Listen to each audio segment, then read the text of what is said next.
आत्मा शरीर के बाहर चली जाए तो क्या दूसरे मृत शरीर में भी प्रवेश कर सकती है? कर सकती है, लेकिन दूसरे मृत शरीर में प्रवेश करने का कोई अर्थ और प्रयोजन नहीं रह जाता, क्योंकि दूसरा शरीर इसीलिए मृत हुआ है कि उस शरीर में रहने वाली आत्मा अब उस शरीर में रहने में असमर्थ हो गई थी। वो शरीर व्यर्थ हो गया था, इसलिए छोड़ा गया है। कोई प्रयोजन नहीं है उस शरीर में प्रवेश का, लेकिन इस बात की संभावना है कि दूसरे शरीर में प्रवेश किया जा सके।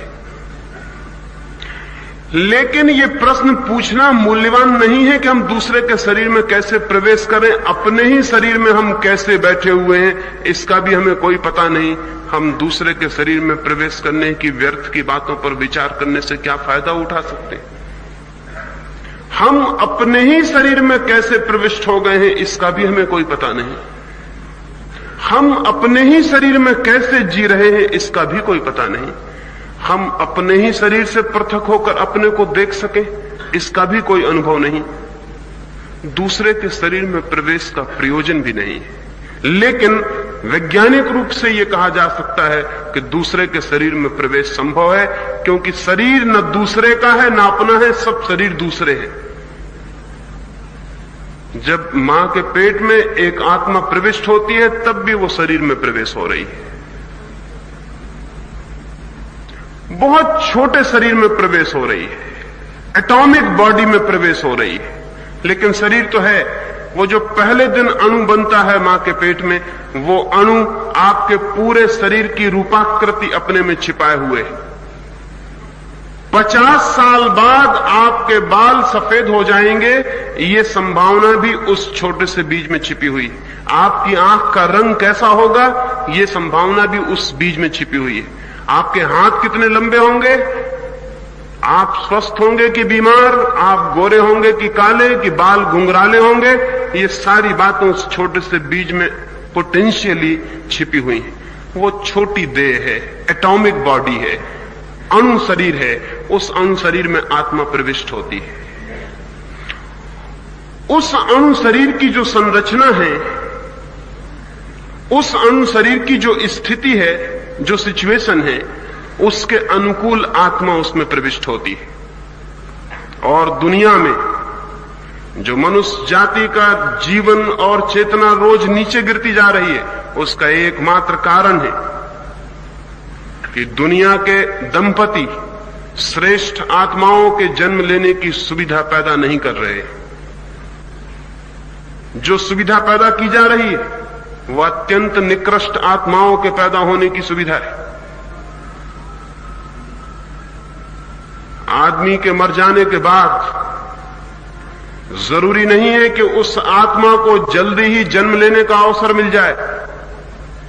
साधारण आत्माएं जो न बहुत श्रेष्ठ होती हैं न बहुत निकृष्ट होती हैं, 13 दिन के भीतर नए शरीर की खोज कर लेती हैं। लेकिन बहुत निकृष्ट आत्माएं भी रुक जाती हैं, क्योंकि उतना निकृष्ट अवसर मिलना मुश्किल होता है। उन निकृष्ट आत्माओं को ही हम प्रेत और भूत कहते हैं। बहुत श्रेष्ठ आत्माएं भी रुक जाती हैं, क्योंकि उतने श्रेष्ठ अवसर का उपलब्ध होना मुश्किल होता है। उन श्रेष्ठ आत्माओं को ही हम देवता कहते हैं। पहली पुरानी दुनिया में भूत प्रेतों की संख्या बहुत ज्यादा थी और देवताओं की संख्या बहुत कम। आज की दुनिया में भूत प्रेतों की संख्या बहुत कम हो गई है और देवताओं की संख्या बहुत, क्योंकि देवता पुरुषों को पैदा होने का अवसर कम हो गया, भूत प्रेतों को पैदा होने का अवसर बहुत तीव्रता से उपलब्ध हुआ है। तो जो भूत प्रेत रुके रह जाते थे मनुष्य के भीतर प्रवेश करने से, वे सारे के सारे मनुष्य जाति में प्रविष्ट हो गए। इसीलिए आज भूत प्रेत का दर्शन मुश्किल हो गया, क्योंकि उसके दर्शन की कोई जरूरत नहीं। आप आदमी को ही देख लें और उसका दर्शन हो जाता है।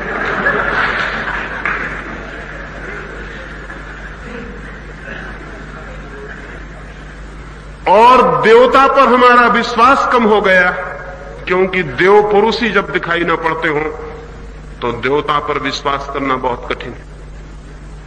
एक जमाना था कि देवता उतनी ही वास्तविकता थी, उतनी ही एक्चुअलिटी थी जितना कि हमारी और जीवन के दूसरे सत्य हैं। अगर हम वेद के ऋषियों को पढ़ें तो ऐसा नहीं मालूम पड़ता कि वे देवताओं के संबंध में जो बात कह रहे हैं वो किसी कल्पना के देवता के संबंध में बात कह रहे हो।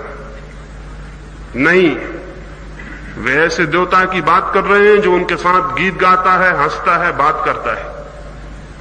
वे ऐसे देवता की बात कर रहे हैं जो जैसे पृथ्वी पर चलता है, उनके अत्यंत निकट है। हमारा देवलोक से सारा संबंध विनष्ट हुआ है क्योंकि हमारे बीच ऐसे पुरुष नहीं जो सेतु बन सकें, जो ब्रिज बन सकें, जो देवताओं और मनुष्यों के बीच में खड़े होकर घोषणा कर सकें कि देवता कैसे होते हैं। और इसका सारा जुम्मा मनुष्य जाति के दाम्पत्य की जो व्यवस्था है उस पर निर्भर है। मनुष्य जाति के दाम्पत्य की सारी व्यवस्था कुरूप, अगली और परवर्टेड है।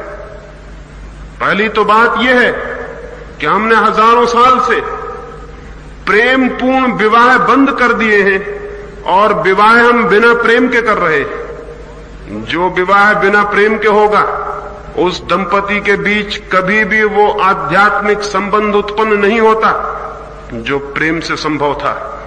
उन दोनों के बीच कभी भी वो हार्मनी, कभी भी वो एक रूपता और संगीत पैदा नहीं होता जो एक श्रेष्ठ आत्मा के जन्म के लिए जरूरी। उनका प्रेम केवल साथ रहने की वजह से पैदा हो गया साहचर्य होता है। उनके प्रेम में वो आत्मा का आंदोलन नहीं होता जो दो प्राणों को एक कर देता है। प्रेम के बिना जो बच्चे पैदा होते हैं पृथ्वी पर, वे बच्चे प्रेमपूर्ण नहीं हो सकते, वे देवता जैसे नहीं हो सकते। उनकी स्थिति भूत प्रेत जैसी ही होगी। उनका जीवन घृणा, क्रोध और हिंसा का ही जीवन होगा। जरा सी बात फर्क पैदा करती है। अगर व्यक्तित्व की बुनियादी हार्मनी, अगर व्यक्तित्व की बुनियादी लयबद्धता नहीं है तो अद्भुत परिवर्तन होते हैं। शायद आपको पता ना होगा स्त्रियां पुरुषों से ज्यादा सुंदर क्यों दिखाई पड़ती हैं।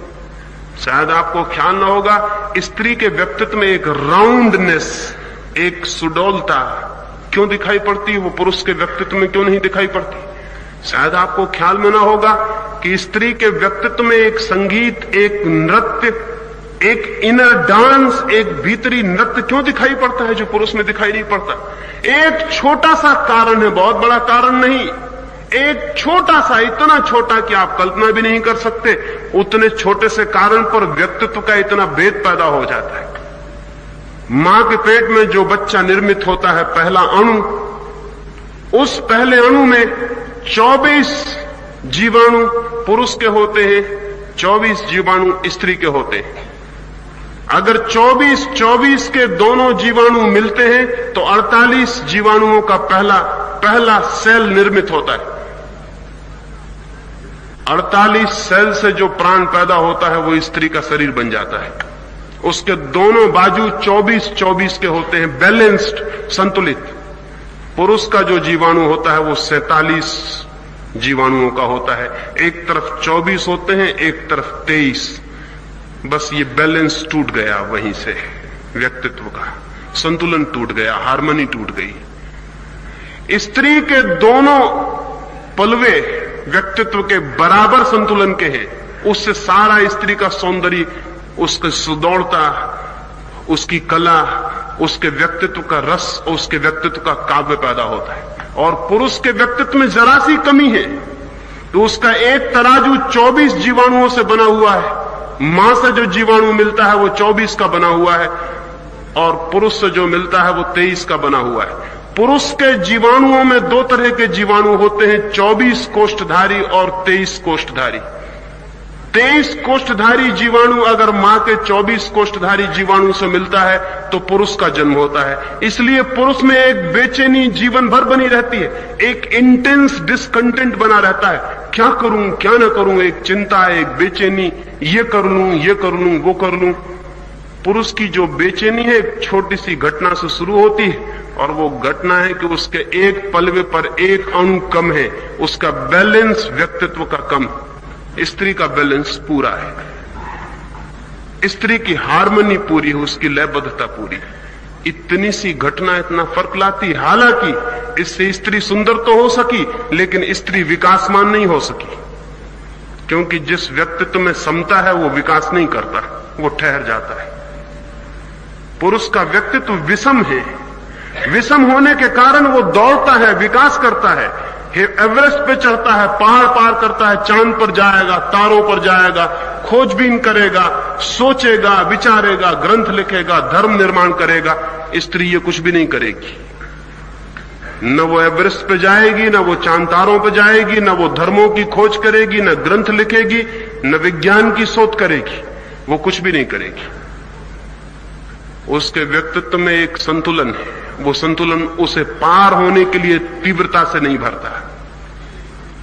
पुरुष ने सारी सभ्यता विकसित की, एक छोटी सी बात के कारण से उसमें एक अणु कम है, और स्त्री सारी सभ्यता विकसित नहीं की। स्त्री ने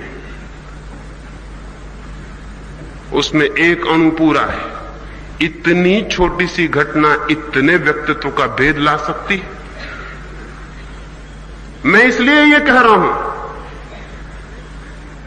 कि ये तो बायोलॉजिकली, ये तो जीवशास्त्र कहेगा कि इतना सा फर्क इतने भिन्न व्यक्तित्वों को जन्म दे देता है, और गहरे फर्क हैं और इनर डिफरेंस है। दो पुरुष और स्त्री के मिलने पर जिस बच्चे का जन्म होता है, वो उन दोनों व्यक्तियों में कितना गहरा प्रेम है, कितनी आध्यात्मिकता है, कितनी पवित्रता है, कितने प्रेयरफुल, कितने प्रार्थनापूर्ण हृदय से वे एक दूसरे के पास आए हैं। इस पर निर्भर करेगा कि कितनी ऊंची आत्मा उनकी तरफ आकर्षित होती है, कितनी विराट आत्मा उनकी तरफ आकर्षित होती है, कितना महान दिव्य चेतना उस घर को अपना अवसर बनाती है। ये इस पर निर्भर करेगा। मनुष्य जाति क्षीण और दीन और दरिद्र और दुखी होती चली जा रही है। उसके बहुत गहरे में कारण मनुष्य के दाम्पत्य का विकृत होना है। और जब तक हम मनुष्य के दाम्पत्य जीवन को सुकृत नहीं कर लेते, सुसंस्कृत नहीं कर लेते, जब तक हम उसे स्पिरिचुअलाइज नहीं कर लेते, तब तक हम मनुष्य के भविष्य को सुधार नहीं सकते।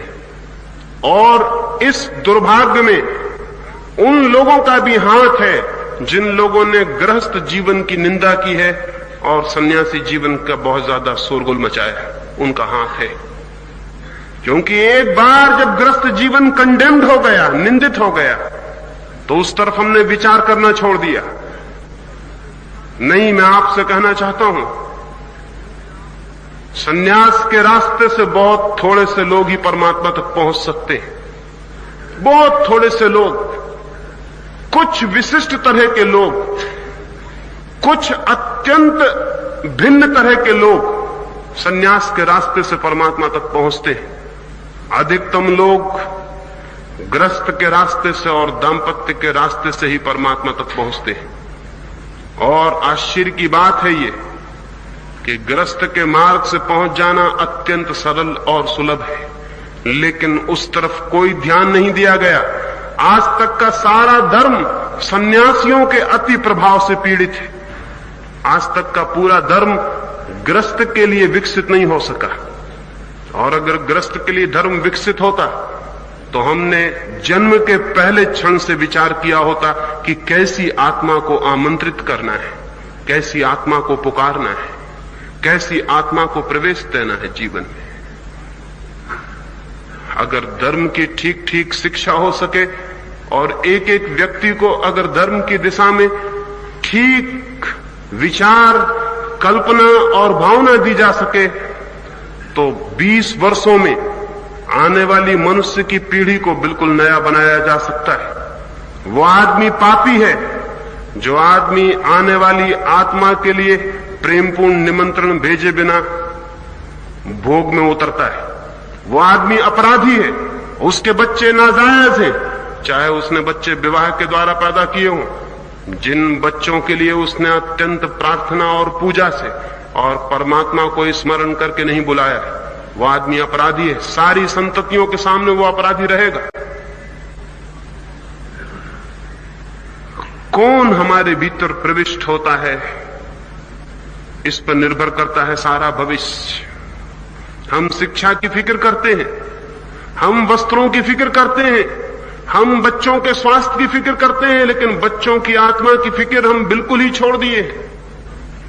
इससे कभी भी कोई अच्छी मनुष्य जाति पैदा नहीं हो सकती। इसलिए ये बहुत फिक्र मत करें कि दूसरे के शरीर में कैसे प्रवेश करें। इस बात की फिक्र करें कि आप इस शरीर में ही कैसे प्रवेश कर गए। इस संबंध में भी एक मित्र ने पूछा है कि क्या हम अपने अतीत जन्मों को जान सकते हैं?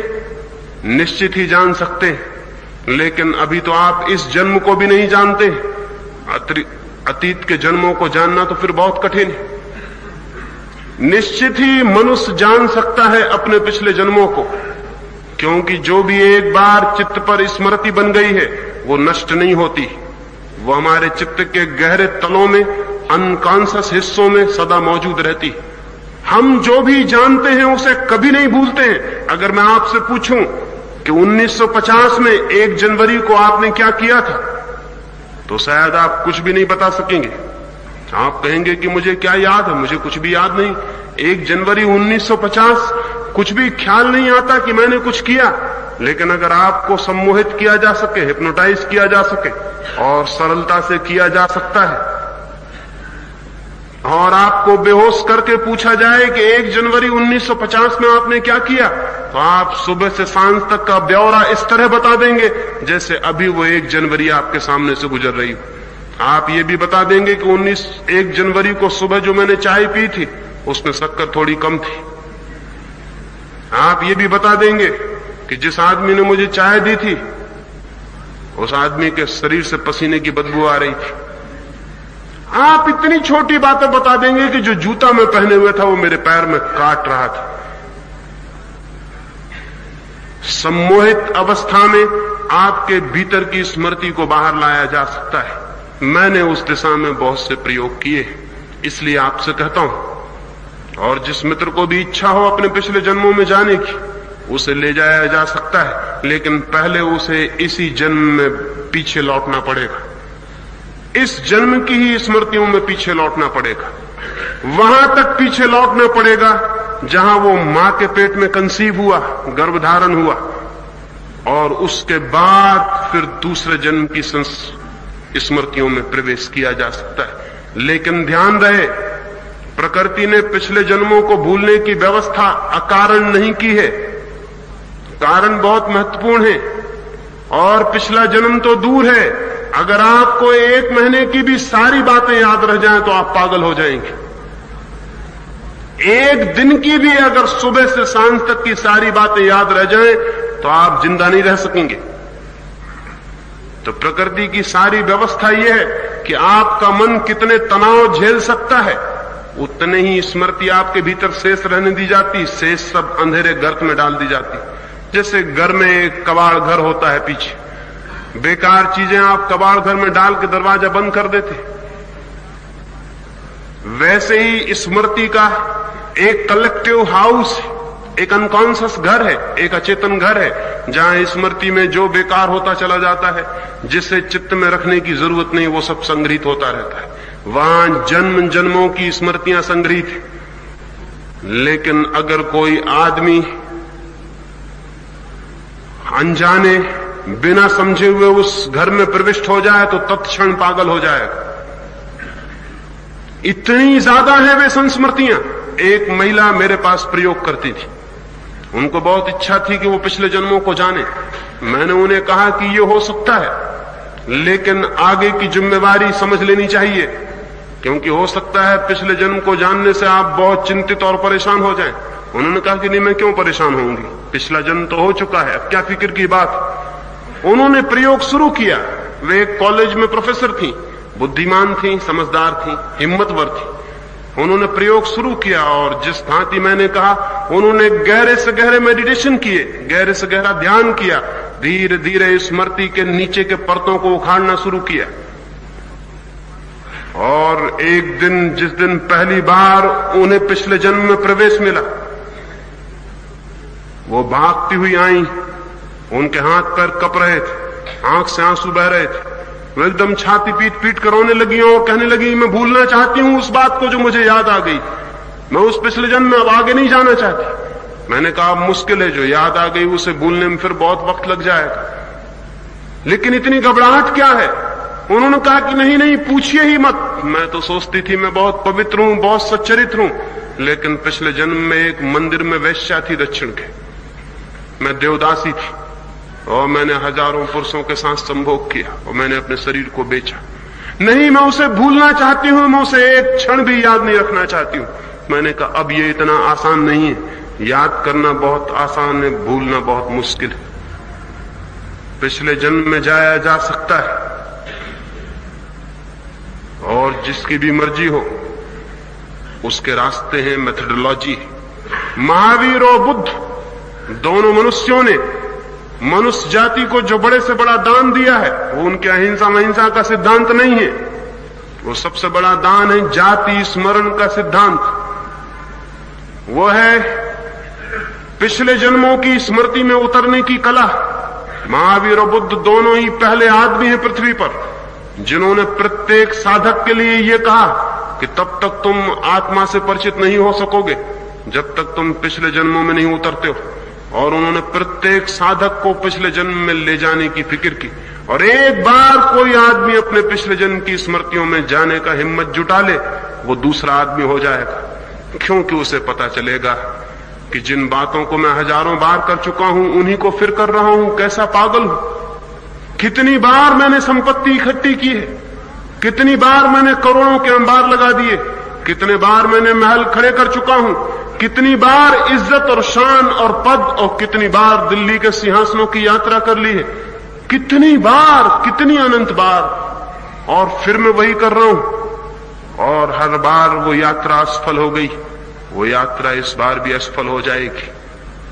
तत्क्षण उसकी संपत्ति की दौड़ बंद हो जाएगी, तत्क्षण उसके पदों का मोह नष्ट हो जाएगा।